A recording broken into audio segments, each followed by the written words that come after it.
صباح الخير. في سلسلة اعرف الفرق أو know the difference هنقارن بين الفيرب اللي موجود قدامنا compare بمعنى يقارن، وازاي بيختلف معناه بإضافة preposition مختلف، مرة لو ضفت له to ومرة لو ضفت له with. هنلاحظ يا أولاد إن في الاتنين سواء compare to أو compare with معناه في اللغة العربية إحنا بننطقه عادي يقارن بين. طبعا أنا فاهمة إن هو بين حاجتين، لكن هتعرف قد إيه الاختلاف عامل فرق لما تشوف MCQs وتعرف إن ده له استخدام وده له استخدام مختلف تماما. نبدأ بأول حاجة compare to.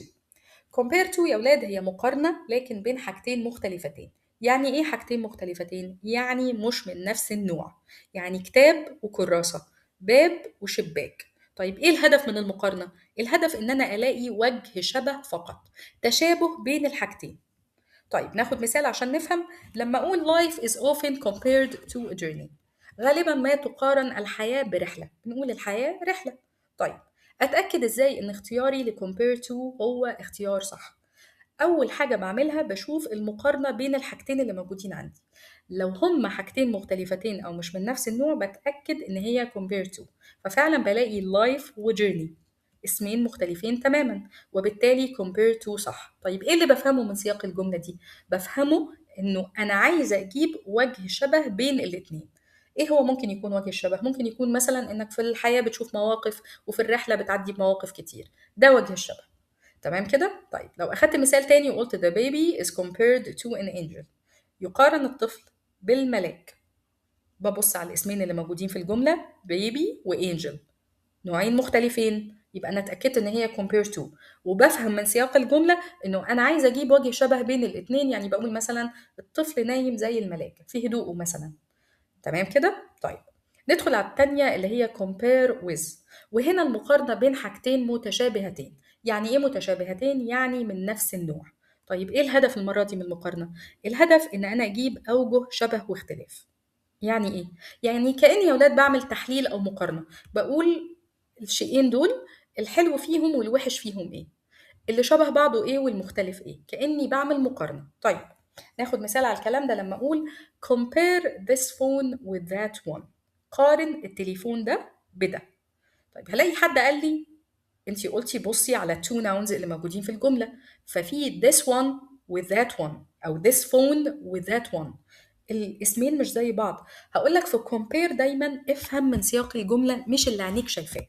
يعني هو بيقول لك قارن بين التليفون ده وده، انت فاهم ضمنيا ان هي مقارنة بين حاجتين من نفس النوع، تليفونين من نفس النوع او من نوع مختلف بس هو الايتم نفسه تليفون، وبالتالي بتختار with. طيب ايه الهدف من المقارنه؟ ان انت تقولي ايه المتشابه وايه المختلف. هتيجي تقولي والله الدايمنشنز او الابعاد واحده، هتيجي تقولي الريزولوشن مختلف، هتيجي تقولي الابلكيشنز اللي موجوده هنا اكتر من هنا. فهي مقارنه بهدف ايجاد اوجه تشابه واختلاف، كاني بعمل تحليل او احصائيه او مقارنه. مثال تاني لما اقول على سبيل المثال I compared the two answers with each other، انا مدرس وشكيت في طالبين انهم بيغشوا، طلبت الاجابتين وقلت لهم تعالوا اما قارن. متوقع ان انا هعمل ايه؟ هلاقي اوجه تشابه واوجه اختلاف. هختار with على اساس ايه؟ ان هما two answers من نفس النوع لنفس المادة. تمام كده؟ وبالتالي اخترت with. اتمنى تكون القاعدة وصلت، لكن هناخد امثلة عشان نتأكد كويس قوي من ان احنا فهمنا القاعدة. اول سؤال عندي بيقول لي the teacher compared the new system not the old one to find the differences. The teacher compared the new system not the old one to find the differences. يعني المدرس قارن النظام الجديد بالنظام القديم عشان يشوف الاختلافات. طيب هلاقي حد أول لما شاف الجملة قال لي طيب انتي قلتي ان احنا هنطلع التو ناونز او الاسمين اللي عليهم المقارنة. هقول لك تمام. هتقولي نيو سيستم وذا اولد وان، هقول لك برافو. هتقولي دي حاجة مختلفة عندي وبالتالي هختار تو. هقول لك هتختار تو، تمام. ليه؟ قلت لي علشان نيو سيستم واولد وان الاتنين مش زي بعض. هقول لك اجابتك غلط، لان هنا ذا اولد وان يقصد بيها ذا اولد سيستم. قلت لك افهم من سياق الجمله، وبالتالي تو ما تنفعش. طيب هل في حاجه تانية تشككني؟ ايوه، كلمه differences اختلافات.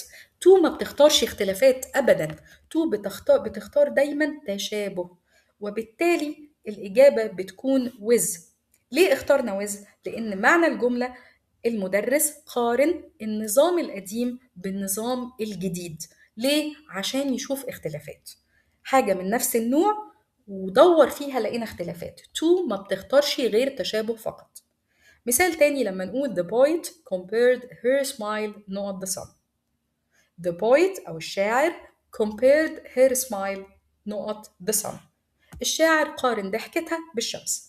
القاعدة بدور على التو ناونز اللي موجودين في الجملة، الاسمين هلاقي smile و sun، كلمتين مش شبه بعض بغرض إيجاد تشابه.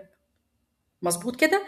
طيب يبقى الاختيار ايه عندي؟ to من غير كلام، وهي جملة سهلة بسيطة جدا. الجملة الأصعب عندي هتكون هي الجملة الجاية. If you compare British English not American English, you will notice spelling differences. لو قارنت الإنجليش البريطاني بالإنجليش الأمريكي هتلاحظ اختلافات في النطق أو في السبيلنج. يا ترى هتختار to ولا with؟ هلاقي حد يجي يقول لي British وأمريكان الاتنين مختلفين، إذا أنا هختار to. هقول لك ركز إن British وأمريكان هنا دول صفات، وأنا مش بقارن صفات ببعض، أنا بقارن أسماء، وإحنا اتفقنا إن الصفة بتسبق الاسم. إذا أنا بقارن مين؟ الإنجليش، إنجليش وإنجليش. طيب في الحالتين هو إنجليش، سواء كان بلكنة بريتش أو بلكنة أمريكي، الاتنين هو مادة اللغة الإنجليزية. إذا فأنا بختار علشان أجيب أوجه اختلاف، وده اللي وضح لي في كلمة differences اللي ظهرت لي هنا. وبالتالي الاختيار الصح يا ولاد بيكون with، وبتكون إجابة الجملة if you compare British English with American English you will notice spelling differences. بكده يبقى خلصنا المقارنة بتاعتنا النهاردة. لو عجبك الفيديو لايك وشير، تابعنا على الفيسبوك بيج أو على قناتنا على اليوتيوب. أشوفكم الفيديو الجاي، باي باي.